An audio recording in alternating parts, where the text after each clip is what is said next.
Good evening and welcome to Insider News. Tonight, the biblical saying, when I was hungry, you gave me food to eat. Thirsty, you gave me water. And at the hospital, you visited me, was exhibited recently in Newi as a group paid hospital bills for indigent patients.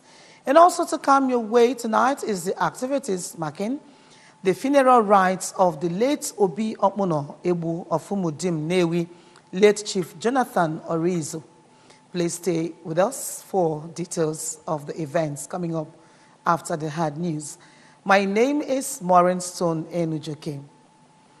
The State Director of the National Orientation Agency, Mr. Charles Nwoji, has called for the protection of government facilities against vandalization. He made the call when he led a management team of the agency on a courtesy call on the traditional ruler of Neni in Anocha local government area, Igwe Damian Ezani, in his palace. According to Mr. Nwoji, public facilities which are provided by the government through the taxpayers' money should not be seen as nobody's property, reminding them of the need to take proper care of such public utilities across the state.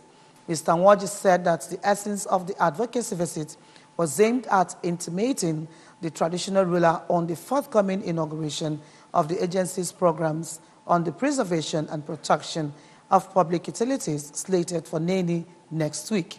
Earlier, while receiving the team, Igwe Ezani canvassed for stiffer punishment against those that destroy both public and private infrastructure in the state and commended the National Orientation Agency for its enlightenment programs, calling for its sustenance.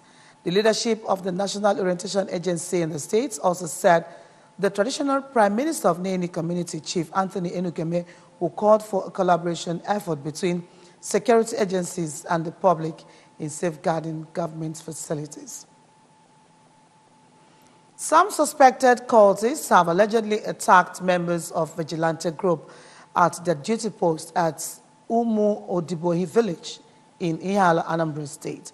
The commander of the vigilante group, who did not want to be identified, said the alleged cultists who attacked them during the early hours of the day took them unawares. When alerted, the Ihala Divisional Police Officer DPO SP Kachi Ugu and his team went to the scene of the event and picked up some of the empty cartridges that were fired by the suspected cultists. Meanwhile, before the attack this early morning, a combined team of security agents, including Ihala Police Division, arrested some suspected cultists in the town whose names were sent from the state police headquarters, leading to the arrest of some of the suspects. The arrested suspects were later handed over to the Special Anti-Cult Squad from Enugu, who took them away for further investigation. The DPO also said that his team would always be after those that were at large, stressing that they would ensure that Ihala would be crime-free. Awka, the state capital, recently played host to the Atiku Mania Independence Campaign Organization, AICO, as it held its maiden national conference. The conference attracted the group's national leaders, the Anambra state coordinators, as well as their Enugu, Abia, Delta, Rivers, and Imo state counterparts. Correspondent Valentine Baduga has the details of the report. Coordinator of Atikumenia Independent Campaign Organization, Prince Joe Nneke, while addressing over 200 participants that attended the conference, appreciated them for their contribution at garnering support at the local levels towards the progress recorded so far by the organization. He called on them to continue making positive impact for the interest of all. Prince Nneke further called on Nigerians to discourage vote buying and vote wisely during the forthcoming general election for more peaceful and better Nigeria. We urgently need to go out of where we are, because if we stay here another 4 years, I don't know what will happen to all of us. If we choose the Kobo, we are going to suffer more in the next 4 years. Earlier in a speech, the National Media Director, Atiku Obi Vanguard, Mr. Tai Emeka Obasi, described former Vice President Atiku Abubakar and former Governor Peter Obi as the panacea to Nigeria's socio-political and economic challenges. He noted that the duo have served Nigeria in various capacities and have recorded excellent performances. Who will now tell me that finally that God has not decided that enough is enough, Nigeria, this is time for you to move forward. I tell you, it is time. Others who spoke at the event, including the National Mobilization Officer, Dr. Emeka Obani, the National Woman Leader, Dr. Mrs. Uche Anadi, the traditional ruler of Asa Kalantu Autonomous Community in Ugunabu Local Government Area of Abia State, Dr. Monday Nwogu, the National Organizing Secretary of the group, Chief Gilbert Ude, among others, all appreciated the efforts of the various state executives and enjoined the electorate to make wise decisions in order to help enthrone the Nigeria that will be more habitable for all. In Oka, Valentine Mbadowa reporting for ABS News. And for more stories on the arrival of the Touch of Unity that has been on the move to the different states of the Federation ahead of the National Sports Festival, Kenechukwu Chukwudi is here for an update.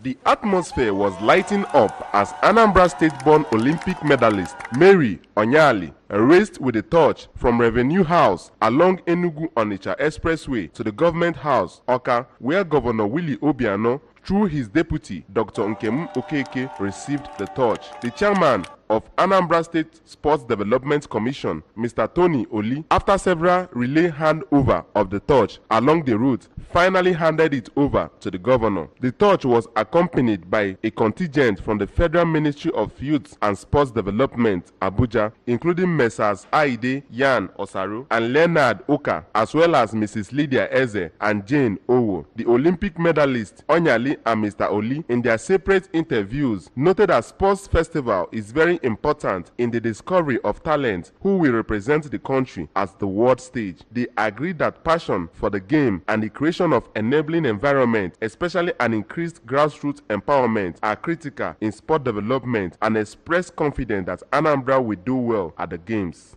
You cannot compare the Western world to Nigeria or Africa. We are a growing continent and a growing nation. We will get there. It took them a long while to get to where they are. We didn't just come to Oka to pick people. We went to the zonal levels. First of all, we did our trials at the zonal levels. So why we made it that way, so that we give everybody opportunity. In Oka, it's been Kenechukwu Chukwudi for ABS News. Can I take it again? Being charitable and loving one's neighbor were the greatest commandments from God.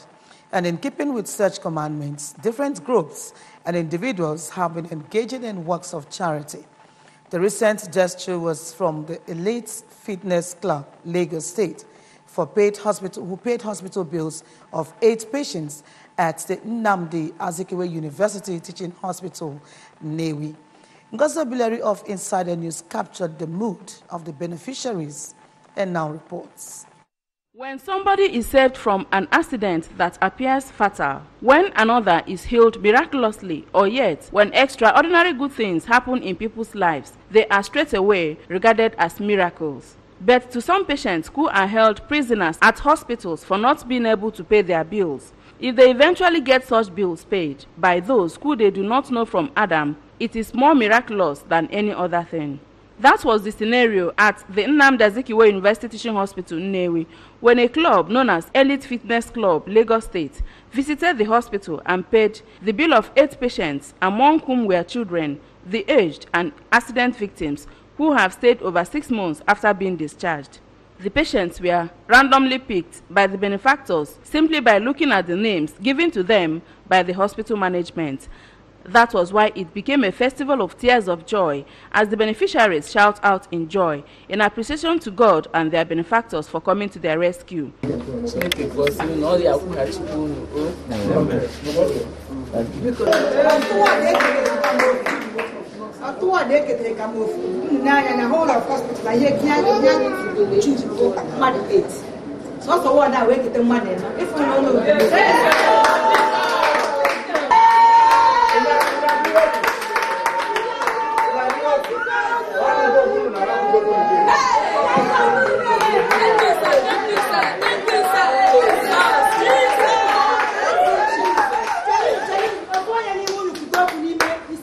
Bless you, sir.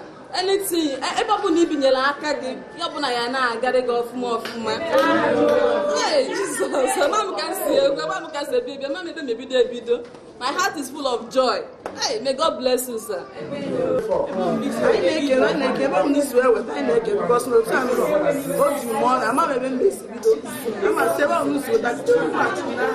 care of the baby. Okay, take care of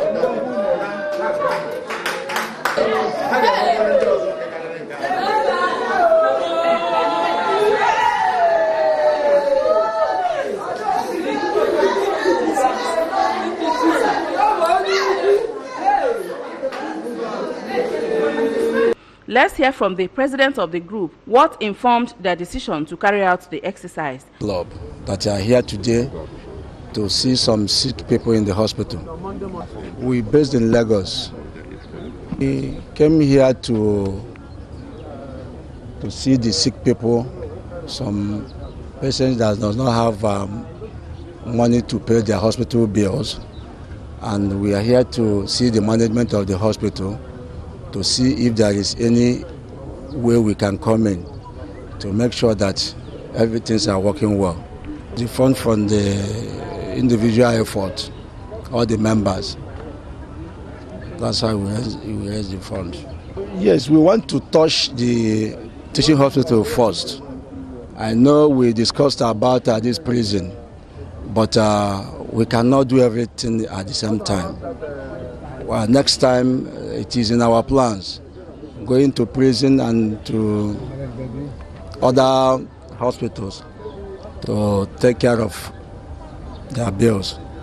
We are basically for fitness. We are a sports club. We are living like a family. As it is now, from here we are going to a burial of one of our club members that lost the mother. So we are fitness club, we are not politically affiliated club. The chief medical director of the hospital was happy to receive the group. We have groups like this coming to assist these indigent patients.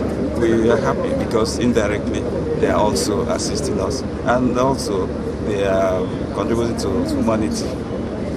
So we are quite delighted that we have this group because from what I've seen, a lot of patients will breathe fresh air. They will go home smiling this weekend.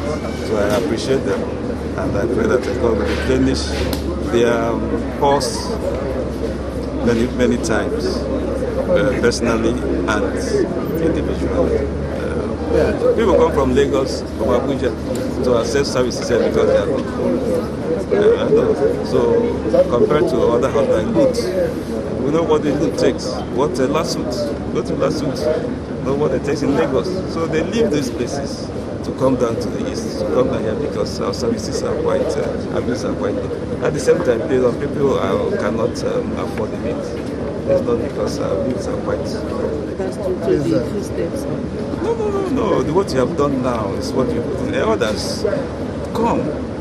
They will come individually, especially towards the end of the year, as during the Christmas period, as what the charity is what they perform as charity. Some people do come, but it will never be enough because we have more and more indigents. We have a lot of indigents, and the economy is becoming tougher. We have more indigent patients. Thank you. Thank you very much. They become sick as well because poverty, disease, just a cycle. In all, it is not the number of years that somebody lived on earth that he would be remembered for, but the legacies he or she left behind, especially in rendering lasting humanitarian services. From the Nnamdi Azikiwe Teaching Hospital, Nnewi, I am Ngozi Obileri for ABS Insider News. Whatsoever you do to the least of my brothers, that you do unto me, so says the Lord. Many thanks to the Elite Fitness Club, Lagos, for that wonderful humanitarian service.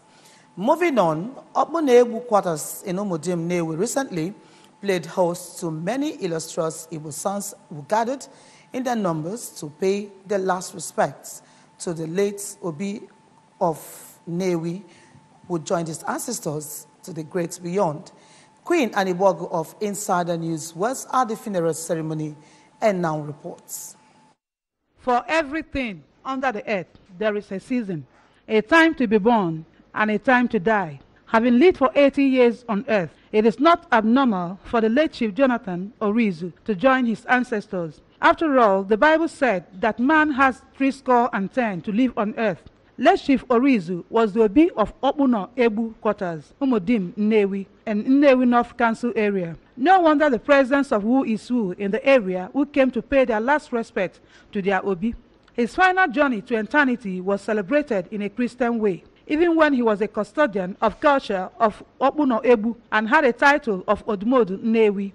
Though he died in September this year, as culture demands, his remains were committed to Mother Earth, but the celebration of his life came up almost 2 months after his death. After the funeral service, his children took turn to eulogize their late father. Oh, he was a very generous, honorable, honest. Loving people, no matter the condition, no matter where they are, no matter who they are. I love that it's good to give. My father is a person of integrity. I try as much as possible to maintain that integrity wherever I am. Because he was somebody that maintained integrity. And that is why you are seeing the caliber of people that you are seeing today. Because he was an Nnukwu Mmọnwụ, groups like People's Club of Nigeria were there to tell the story.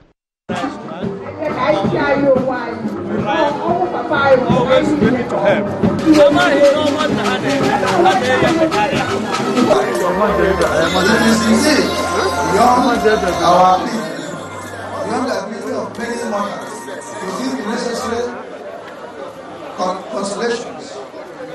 The traditional ruler of Nnewi, Igwe Kenneth Orizu, led other high-ranking chiefs in Nnewi community to the event.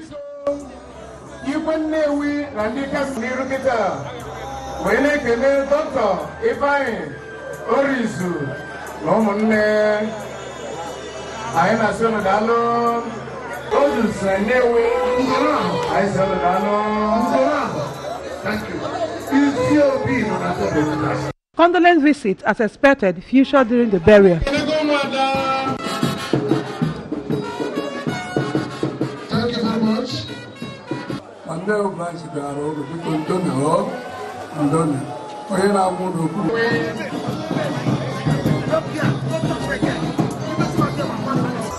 And this will be new when I got it out. From Nnewi, Queen and Ibogo, ABS Insider News.